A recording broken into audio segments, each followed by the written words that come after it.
Selamat datang di channel YouTube Belajar Bahasa Korea bersama Hamzah Almahira. Pada sesi kali ini, saya akan membahas tata bahasa Korea. Dalam pola bahasa Indonesia, subjek, objek, dan predikat disusun berdasarkan rumus SPO. Tapi kalau di Korea, pola bahasanya beda. Subjek, objek, dan predikat disusun SOP. Predikat selalu di akhir. Contohnya dalam pola bahasa Indonesia adalah ibu memasak kimchi. S sub, ibu sebagai subjek, memasak sebagai predikat atau kata kerja, kimchi sebagai objek. Dalam bahasa Korea, polanya dibalik SOP. Jadi, polanya ibu sebagai subjek, O sebagai kimchi sebagai objek, memasak sebagai predikat. Dalam bahasa Korea, polanya adalah 어머니가 김치를 요리합니다. Artinya adalah ibu kimchi memasak. Kalau ditranslasikan ke bahasa Indonesia menjadi ibu masak kimchi. Omoni atau ibu sebagai subjek ditandai dengan partikel ga. Partikel ga adalah partikel subjek yang menandakan bahwa ini adalah subjeknya. Kimchi itu sejenis makanan Korea sebagai objek, ditambahi partikel rel sebagai penanda bahwa ini adalah objeknya. Dan yori hamnida artinya memasak.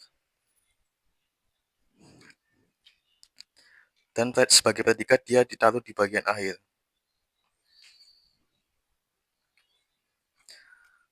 Contoh lainnya adalah nunaga osel samnida, artinya adalah kakak perempuan membeli baju. Dan 고양이 물고기를 먹습니다. Artinya adalah kucing makan ikan. Dan 동생이 편지를 씁니다. Artinya adalah adik menulis surat. Kita bedah satu-satu. Mulai dari yang pertama. Nuna artinya adalah kakak perempuan. Ga di sini sebagai subjek. Ot itu artinya baju. Di sini sebagai objeknya. Maka ditambah partikel el. Dan samnida sebagai kata kerja selalu ditaruh di bagian akhir. Setelah itu goyangi. Goyangi itu artinya kucing. Sebagai subjek dia ditaruh di depan dan ditandai dengan partikel ge. Dan bulgogi itu artinya ikan. Sebagai objek dia harus ditandai partikel rel dan ditaruh di depan predikat. Dan mausemida artinya makan. Karena dia predikat maka ditaruh di bagian akhir. Yang terakhir adalah dongseng itu artinya adik. Karena dia subjek, maka ditambahi partikel subjek i. Dan pionji itu artinya surat, karena dia objek, maka ditambahi partikel rel, pionji rel. Dan yang terakhir, predikatnya selalu ditaruh di bagian akhir. Semnida artinya menulis. Ini adalah pola pertama, SPO, yang kemudian dirubah menjadi SOP kalau dalam bahasa Korea. Pola selanjutnya adalah PO, predikat dan objek. Kalau predikat dan objek, karena rumusannya predikat selalu di akhir, maka dibalik jadi OP. Contohnya adalah mengirim uang. Dalam bahasa Indonesia, mengirim sebagai kata kerja atau predikat selalu di depan, uang sebagai objek ada di belakang. Menjadi 돈을 보냅니다, artinya uang mengirim. Don itu artinya uang sebagai objek, karena dia objek maka harus ditambahi partikel el. Dan ini 보냅니다, kata kerja mengirim. Selalu ditaruh di bagian belakang karena dia predikat. Contoh kalimatnya adalah 친구를 기다립니다, artinya adalah menunggu teman. 친구 sebagai objek ditaruh di depan. Ciri-cirinya adalah ada tambahan partikel rel. Dan 기다립니다, kata kerja atau predikat ditaruh bagian belakang, yang artinya menunggu. Dan 밥을 먹습니다, artinya adalah makan nasi. Bab itu artinya nasi sebagai objek, maka dia harus ditambahi partikel el dan ditaruh di depan. 먹습니다, partikel kerja. partikel kata kerja, predikat.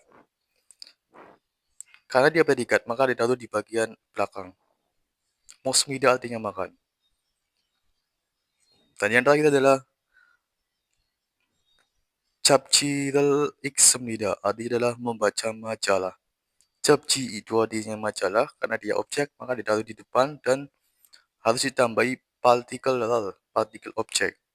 Iksemnida itu adalah kata kerja, ditaruh di belakangnya, artinya membaca.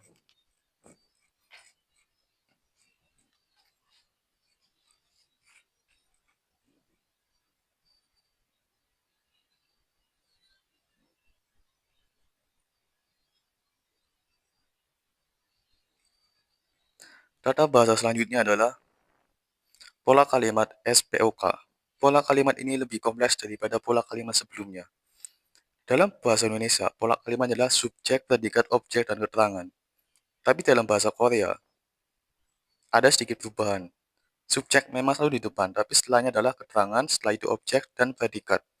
Rumusan dalam bahasa Korea, predikat selalu di akhir. Contohnya adalah, kakak laki-laki mengambil uang di bank hari ini.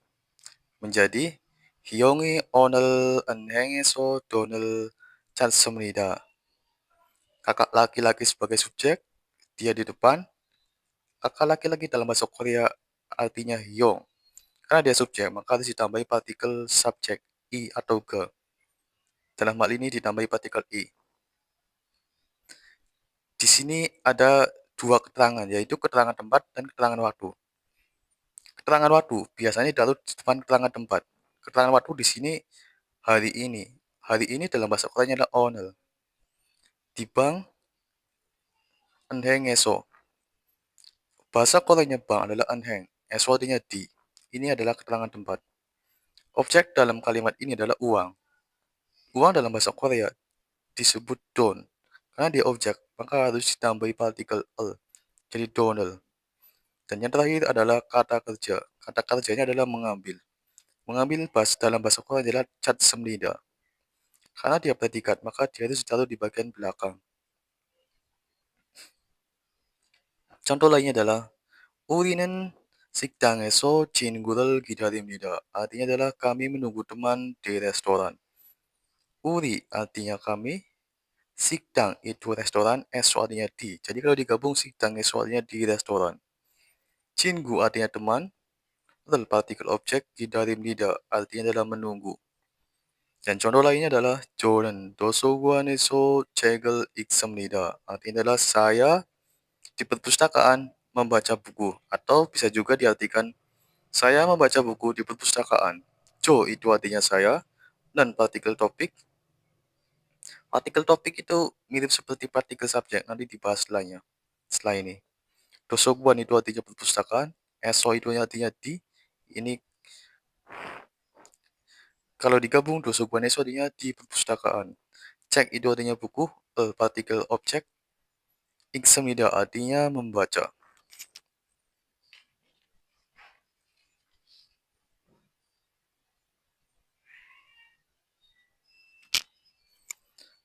Pola kalimat selanjutnya adalah SPK.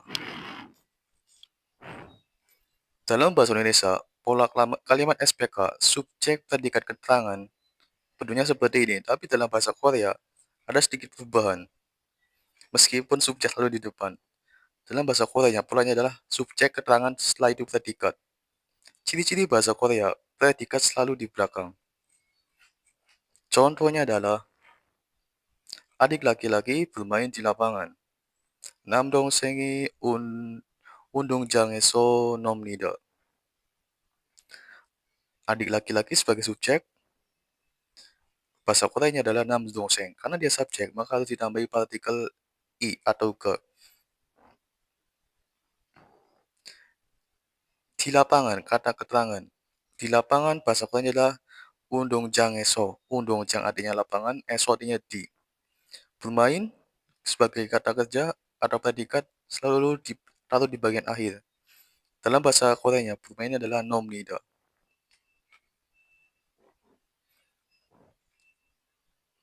Contoh selanjutnya adalah 할아버지가 커피숍에 갑니다. Artinya adalah kakek pergi ke kedai kopi. Haraboji artinya kakek.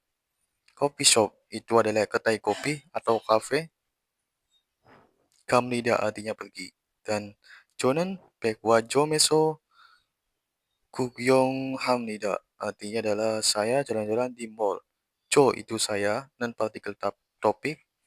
백화점 itu artinya di mall. Eso artinya di. 구경합니다 artinya jalan-jalan. Demikianlah perbandingan pola bahasa Indonesia dan pola bahasa Korea. Terima kasih sudah menonton video saya. Sampai jumpa di video selanjutnya.